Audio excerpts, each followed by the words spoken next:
यावे ती गाडी आधी पोस्टात येते. तिथे टपालाच्या थैल्या टाकून मग गावात गाडी तळावर जाते. पोस्टाच्या कंपाऊंडला लागूनच आमचा वाडा आहे. मी त्याला उतरून घेऊन आमच्या घरी आणीन असे मी भाईला सांगितले होते. प्रत्यक्षात भाई एकटाच न येता त्याचा भाऊ उमाकांत आणि झुंबडे सरांचा हरकाम्या बाळू तेंडुलकर यांच्यासह आला. मी आप्पा यांची त्याची ओळख करून दिली. त्यांनी उभयतांना वाकून नमस्कार केले आणि पुढल्या 10-15 मिनिटातच भाईने सर्वांना हसून आपलेसे करून घेतले.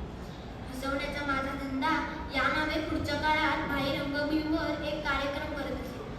माझा अनुभव मात्र सांगतो, हसवणं हा त्याचा धंदा नव्हता, त्याचा तो धर्मच होता. पुढल्या 4-5 दिवसात लग्न रजिस्टर करायचं होतं. त्यावेळी घराचा छापील फॉर्म 8 आण्याला मिळेल. तेवढाही खर्च इतर कोणावर पडू नये म्हणून मी तो फॉर्मही विकत आणून वाचून ठेवला होता आणि आप्पांनाही दाखवला होता. आमचे आप्पा म्हणजे माझे वडील हे स्वतः रत्नागिरीतले नामवंत वकील तर होते, पण एक संत प्रवृत्तीचा माणूस म्हणूनही त्यांचा लौकिक होता. भाई रत्नागिरीत आल्यावर 2-3 दिवसातच लग्न रजिस्टर करून टाकावे अशी आई आप्पांना मनातून वाटत होती. त्याप्रमाणे आप्पांनी कोर्टातून परतताना आपल्या वकील स्नेहांना मुलींचं लग्न रजिस्टर करायचं आहे, साक्षीदार म्हणून सह्या करायला तुम्ही केव्हा येऊ शकाल असे विचारले आणि फॉर्म वगैरे सर्व तयार आहे हेही सांगितले. त्यावर मग आत्ताच जाऊया की म्हणून ते आप्पांबरोबरच निघाले. रत्नागिरीचे मुख्य पोस्ट ऑफिस आमच्या शेजारच्या कंपाऊंड मध्ये होते.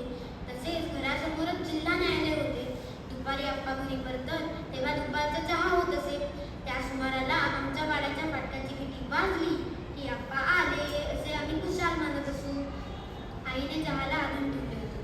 खिटी वाजली म्हणून मी सहज तिकडे पाहिले तर आप्पांच्या सोबत आणखी 3-4 जण येताना दिसले.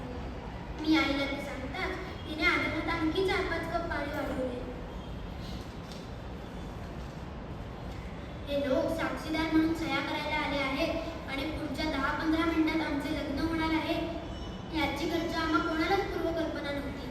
उन्हाळ्याचे दिवस, वधू घरच्या साध्या खादीच्या सुती साडीतच होती आणि नवरदेव घरी धुतलेल्या पायजम्यावर साधा बिन बाह्यांचा बनियन घालून चहाची वाट पाहत गप्पा मारत उर्फ सर्वांना हसवत बसले. आप्पांनी आल्या आल्या मला